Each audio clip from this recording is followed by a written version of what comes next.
Bon, faut qu'on parle.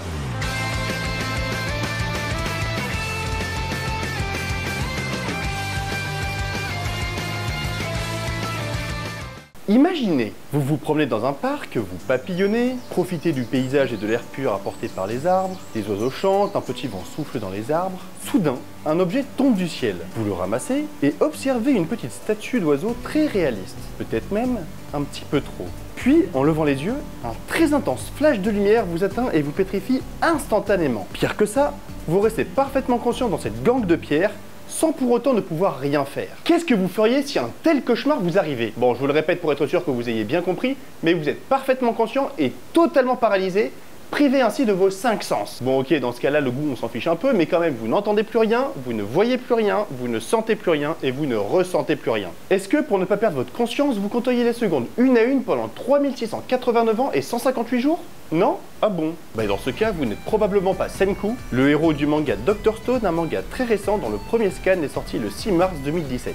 Dans ce manga, nous suivons donc Senku, un lycéen qui se réveille après plus de 3000 ans de pétrification et qui essaiera de comprendre ce qui est arrivé à l'humanité dans ce monde totalement bouleversé. Un lycéen normal qui se réveillerait dans de telles conditions se contenterait d'essayer de survivre. Mais Senku est tout sauf un lycéen normal. Il possède effectivement un génie scientifique hors du commun. Et pour que vous puissiez appréhender à quel point, remontons quelques années dans son enfance. Son rêve d'enfance est de devenir astronaute et de partir dans l'espace. Là, des enfants normaux comme vous et moi, qu'est-ce qu'on aurait fait? Peut-être au maximum fabriquer une fusée à eau pour la faire décoller à 3 mètres du sol et en être déjà hyper satisfait. Et franchement, une fusée à eau c'est déjà vachement cool. Mais vous savez ce qui est encore plus cool? Une véritable fusée. Senku passe son enfance à cumuler les expériences pour comprendre les principes de fonctionnement d'une fusée. Puis, à l'aide de ses amis, il parvient à fabriquer une fusée miniature, il place 3 petites poupées, puis...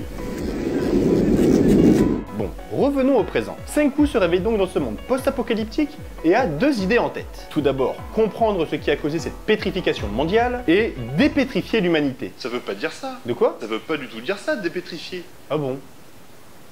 2 secondes.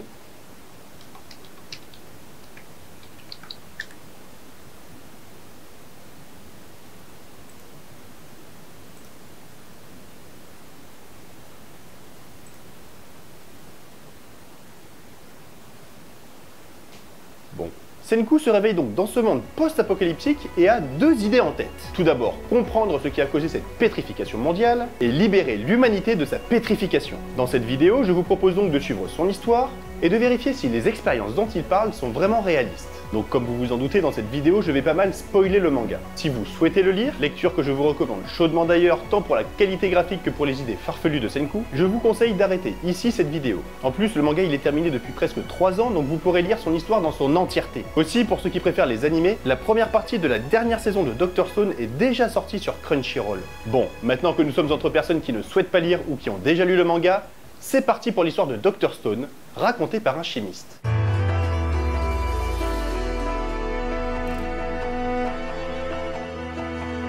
Dès la sortie de sa gangue de pierre, Senku se met au travail. Il commence très vite à établir un plan de survie, il construit une cabane, se fabrique des armes rudimentaires, fait du feu, puis, après 6 mois de survie, son meilleur ami Taiju est à son tour libéré de son enveloppe de pierre, et les 2 compères se rejoignent.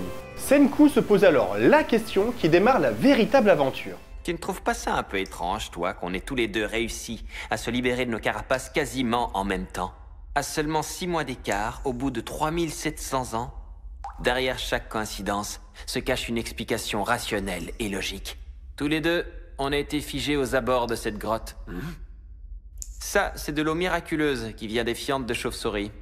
C'est de l'acide nitrique. De l'acide nitrique? Bon.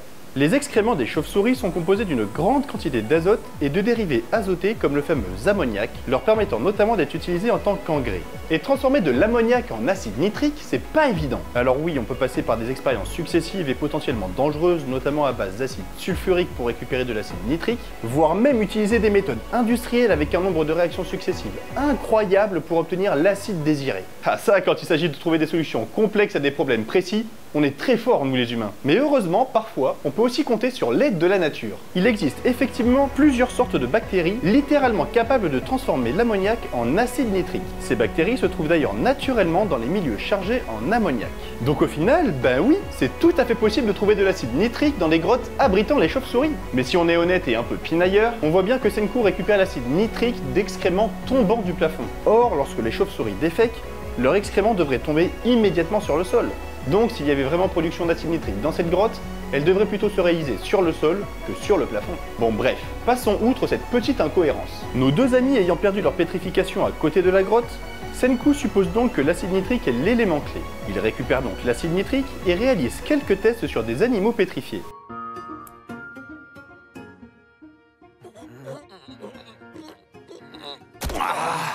Ça fait des mois et des mois que ça me rend fou. Et quand on voit tous les essais que Senku a réalisés et qui ont échoué, on pourrait croire qu'il va baisser les bras. Mais ce serait mal le connaître. Donc il y a des choses dans ce monde que même la science ne peut pas expliquer? Et voilà encore un bon vieux cliché sur la science. Pourquoi tu crois qu'on passe le plus clair de notre temps à faire des expériences? La science demande de la patience et du temps. Si seulement on avait de l'alcool. Notre meilleure option serait de mélanger un peu d'acide nitrique à de l'éthanol pur. Et on pourrait fabriquer du nital. C'est un décapant industriel hyper corrosif. Et là, j'ai bizarrement rien à redire. Le nital est effectivement un mélange d'éthanol et d'acide nitrique très corrosif et capable de creuser les plus résistants des métaux. Les deux compères décident donc de broyer du raisin sauvage pour récupérer, après 3 semaines de fermentation, un jus de raisin alcoolisé. Bon, petite parenthèse. En laissant fermenter du raisin ou tout autre fruit, les sucres vont petit à petit être dégradés par des réactions enzymatiques pour former de l'éthanol. Ça, c'est la fermentation alcoolique idéale. Mais vous le savez, l'idéal n'existe pas. Et pourtant, on pourrait le croire. Chimique, la chimie qui vous va bien. Lorsque la réaction n'est pas complète ou qu'elle implique d'autres molécules, des alcools très toxiques peuvent être produits. C'est notamment le cas lorsque des acides aminés décident de venir s'inviter dans la fermentation alcoolique pour former du méthanol. Et oui, au premier abord, on pourrait croire que le méthanol et l'éthanol sont des molécules qui se ressemblent beaucoup, mais comment dire? En gros, lorsqu'il est bien traité par votre foie, l'éthanol se transforme en acide acétique permettant de l'éliminer facilement. Le méthanol, lui, lorsqu'il est bien traité par votre foie, se transforme en formol, une molécule très toxique qui, quand elle est ingérée dans de petites quantités, peut entraîner des crampes oculaires, voire même une cécité, ou dans le pire des cas, la mort. Et malheureusement, quand on laisse fermenter des fruits naturellement, il se produit certes une très grande quantité d'éthanol, mais aussi une petite quantité de méthanol. Et pour éliminer le méthanol et ainsi éviter de vous intoxiquer, les industriels vont utiliser une méthode très simple, ils vont l'évaporer. Le méthanol s'évapore à 64,5 degrés Celsius et l'éthanol à 78.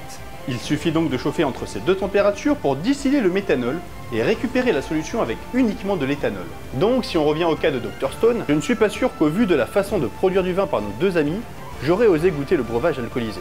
Bref, Senku et Taiju obtiennent donc l'acide nitrique et l'éthanol et peuvent fabriquer le nital. Ils essayent sur des statues plusieurs dosages, plusieurs quantités différentes de nital, quand soudain... Il faut d'abord comprendre comment fonctionnent les choses. Et pour y arriver, il faut travailler dur, sans relâche. C'est ça qu'on appelle la science, tu vois.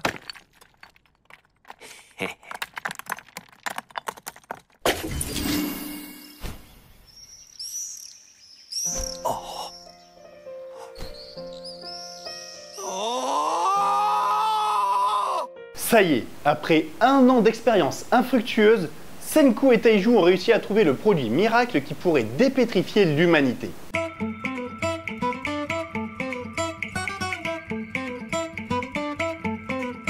Bon, Senku et Taiju viennent de trouver le produit miracle qui pourrait permettre de guérir l'humanité de sa pétrification. Mais par qui commencer? Leur première pensée va à Yuzuriha, dont Taiju est amoureux depuis presque 4000 ans. Au moment où il s'apprête à verser les premières gouttes, nos deux héros se font attaquer par une meute de lions affamés. Ils décident de fuir.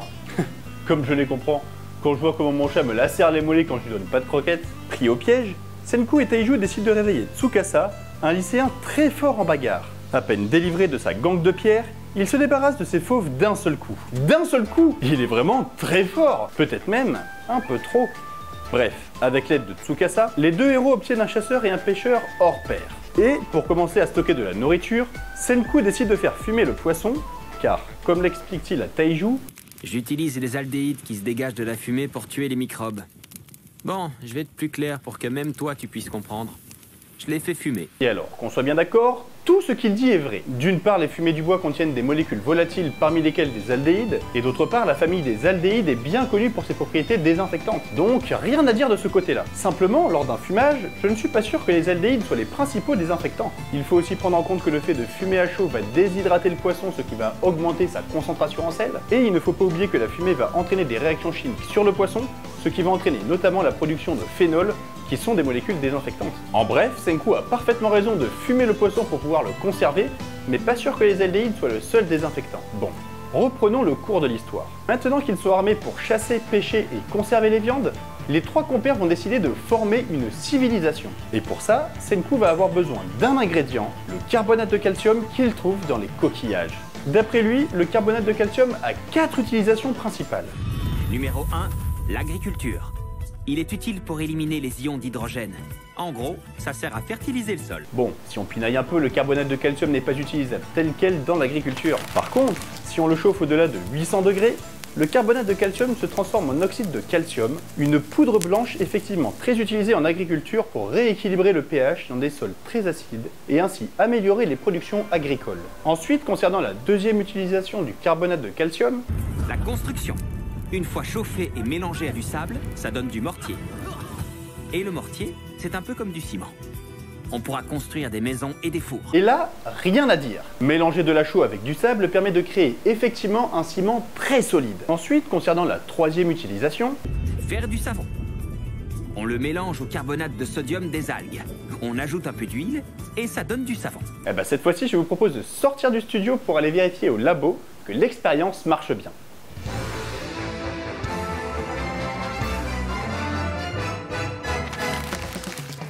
Pour notre expérience, nous aurons besoin de 100 g d'huile de coco, 400 g d'huile de tournesol, 150 ml d'eau, 68 g de soude et une dizaine de gouttes d'huile essentielle. Bon, petite parenthèse, mais nous on peut trouver tous ces ingrédients très facilement, mais pour Senku c'est un peu plus complexe. Les huiles et l'eau peuvent être trouvées telles quelles dans la nature, et pour la soude, il est en fait très possible d'en obtenir à partir de chaux, donc de carbonate de calcium, et de carbonate de sodium, trouvables dans certaines algues. Ce n'est donc pas pour rien qu'on voit Taiju plonger pour aller chercher des algues. Parenthèse terminée, reprenons l'expérience. On commence par dissoudre la soude dans l'eau, une réaction exothermique qui peut faire monter la température autour des 70 degrés. Puis on va laisser refroidir. Pendant ce temps, on va doucement chauffer le mélange d'huile jusqu'à faire fondre l'huile de coco. On y ajoute ensuite la solution de soude refroidie, l'huile essentielle, puis on mélange le tout jusqu'à apparition de la trace, c'est-à-dire le moment où le liquide est assez visqueux pour laisser une trace en surface. On verse le mélange dans un moule mou avant de le laisser refroidir toute une nuit. Si vous voulez savoir si vous pouvez utiliser le savon, mesurez d'abord son pH. S'il est en dessous de 8, vous pouvez utiliser votre savon. Mais s'il est au-dessus de 8-9, mieux vaut attendre quelques jours qu'il sèche encore et que le pH baisse. Si au bout de 4 semaines le pH n'est toujours pas bon, n'utilisez pas le savon. Donc au final, fabriquer un savon comme Senku à partir d'ingrédients 100% naturels, c'est tout à fait possible. Mais enfin, fallait quand même y penser. C'est quoi le numéro 4? Tu as dit qu'il y avait 4 façons d'utiliser le carbo machin truc des coquillages. Non, il en existe 3. 3? Mais il avait pas dit 4? Reviens un peu en arrière, s'il te plaît.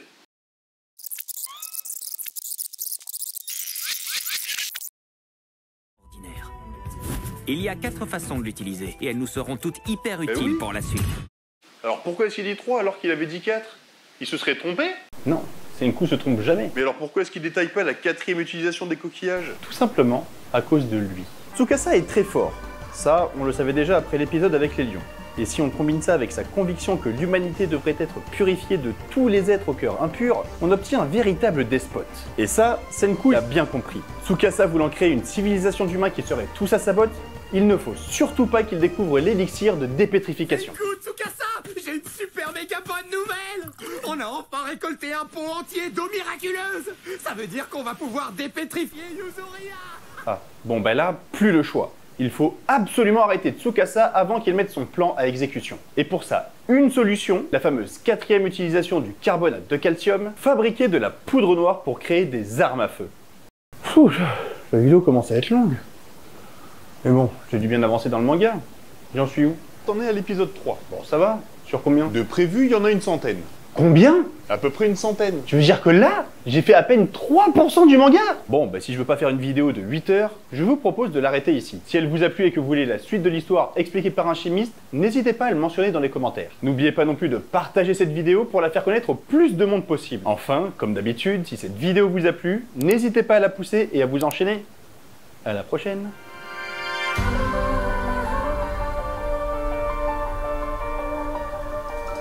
Attends, mais je suis plus qu'à la fin du tome 1.